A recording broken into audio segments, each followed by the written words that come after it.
በዓለም ዙሪያ የተለያዩ ህጎች ይወጣሉ። ዋነኛ ዓላማቸው ማህበረሰቡን ለማነጽ፣ ለመጠበቅና አንዳንዴም ወጎችን ጠብቆ ለማቆየት ነው። እነዚህ ወጎች አንዳንዴም በጣም ያልተለመዱና ለብዙ ሰው ከእውነት የራቁ የሚመስሉ ይሆናሉ። በዛሬው ዝግጅታችን በዓለማችን በጣም አስገራሚና ሰዎች ብዙ ጊዜ ለመረዳት የሚቸገሩባቸውን በዓለማችን ውስጥ በተለያዩ ሀገራት ተደንግገው የነበሩ ህጎችን ከተለያዩ የዓለም ክፍሎች እንቃኛለን።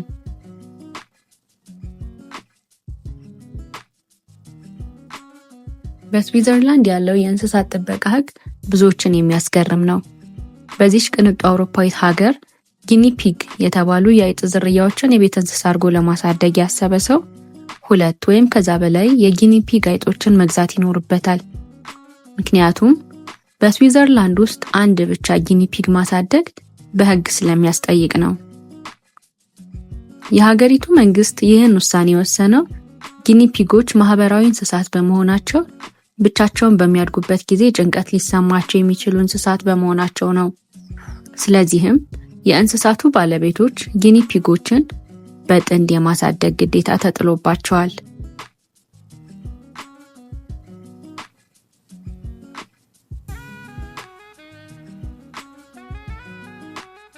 የጣሊያን የመሳግ ግዴታ። በጣሊያኗ ሚላን ከተማ ውስጥ በጣም የቆየ አሁንም ድረስ የሚተገበር አንድ አስደናቂ ህግ አለ። ህዝብ በሚሰበሰብባቸው ቦታዎች በሚሆኑባት ጊዜ ፈገግ ማለት ግዴታ ነው። ምንም እንኳን በአሁኑ ጊዜ እምብዛም ተፈጻሚ ባይሆንም ሆስፒታል ውስጥና የቀብር ቦታዎች ላይ ካልሆነ በስተቀር ሁሉም ሰው ደስተኛ መሆንና ፈገግ ብሎ መታየት እንዳለበት የሀገሪቱ ህግ ያስገድዳል። ይህም የሆነው የደስተኝነትና የይቻላል መንፈስ በከተማዋ ነዋሪዎች ላይ ለማስፈን ነው።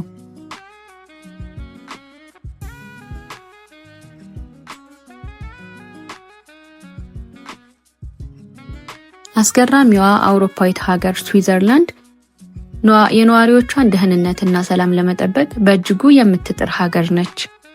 በስዊዘርላንድ ውስጥ በጋራ መኖሪያዎች ውስጥ የሚኖሩ ዜጎች ከምሽቱ 4 ሰዓት በኋላ በቫኪዩም ማጽዳት፣ ሻወር ውስጥ ጮክ ብሎ መስፈንና ከእኩለ ሌሊት በኋላ የሽንት ቤት ውሃ መልቀቅ ክልክል ነው። ህጉ ምንም እንኳን በወንጀለኛ መቅጫ ህግ የሚታይ ባይሆንም በአካባቢ ጥበቃ አስተዳደር ከፍተኛ ክትትል የሚደረግበት ነው። የዚህ ህግ ዋነኛ ዓላማውም የጎረቤቶችን ሰላምና ደህንነት መጠበቅ ነው።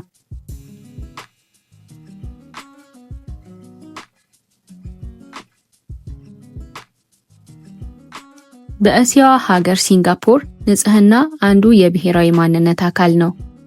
የህዝብ መገልገያዎችን ደህንነት ለመጠበቅ በማሰብ እንደ አውሮፓውያኑ አቆጣጠር ከ1992 ጀምሮ ማስቲካን መሸጥም ሆነ ወደ ሀገሪቱ ማስገባት በጥብቅ ተከልክሏል። በአንድ ወቅት ለንብረት ውድመት ዋነኛ መንስኤው ማስቲካ ሆኖ ነበር። የባቡር በሮች፣ ወንበሮች እንዲሁም የእግረኛ መጓጓዣ መንገዶች ሁሉ ታኝኮ በተጣለ ማስቲካ ተበክለው ነበር። ዛሬ ህጉ የህብረተሰብ ደህንነት ለመጠበቅ ለሚወጡ ጥብቅ ህጎች ሁሉ ምሳሌና መነሻ በመሆን ሲንጋፖርም ከዓለማችን ከተሞች ከንጹህ ከተሞች አንዷ በመሆን እንድትታወቅ አድርጓታል።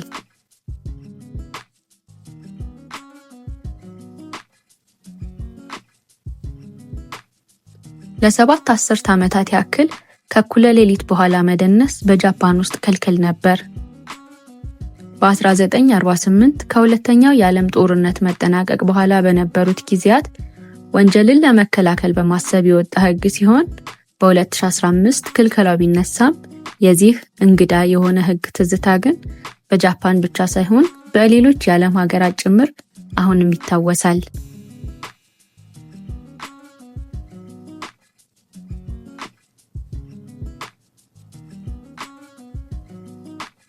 በኬንያ የዱር እንስሳት መኖሪያ አካባቢ የሚኖሩ የዱር እንስሳት እጅግ ከፍተኛ ጥንቃቄና ጥበቃ ይደረግላቸዋል።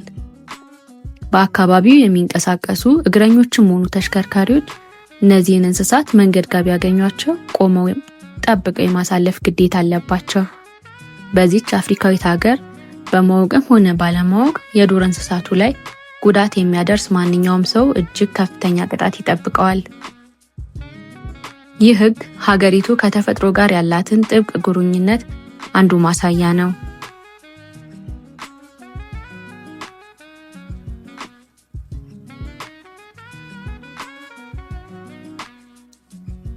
በሀገራችን ኢትዮጵያ ለሰንደቅ ዓላማ የሚሰጠው ክብር እጅግ ከፍተኛ ነው። የሰንደቅ ዓላማውን ክብር አለመጠበቅ፣ ለሌላ ዓላማ መጠቀም፣ እንደ ልብስ መልበስ፣ ቀለማቱን ማቀያየር፣ ፕሪንት ሲደረግ በትክክል ፕሪንት አለማድረግና መቅደድ በሕግ ያስቀጣል። ይህን ያውቁ ነበር?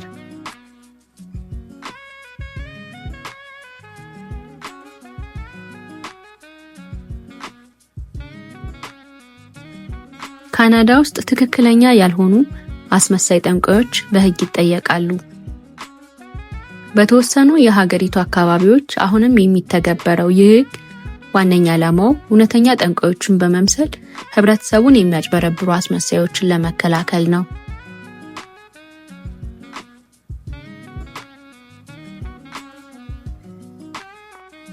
በአሜሪካዋ አላባማ ግዛት የወጣው ሕግ ብዙሃንን ፈገግ የሚያስብል ነው። በዚች ግዛት የአይስክሬም ኮን በኋላ ኪስ መያዝ በሕግ ያስጠይቃል።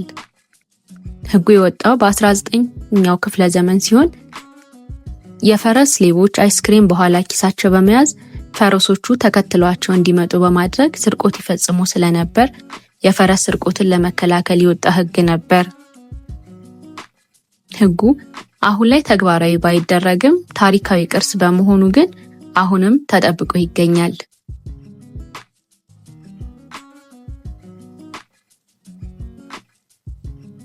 በትንሿ ደሴት በሳሞአ አንድ አስገራሚ ሕግ ይገኛል።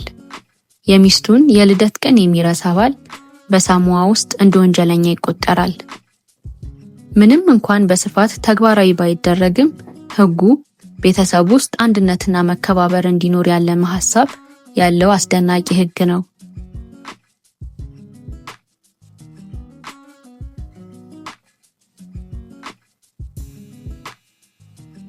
በምዕራባዊ አውስትራሊያ ያለ ሕጋዊ ፈቃድ ከ50 ኪሎ ግራም በላይ ድንች ይዞ የተገኘ ሰው ከፍተኛ ቅጣት ይጣልበታል።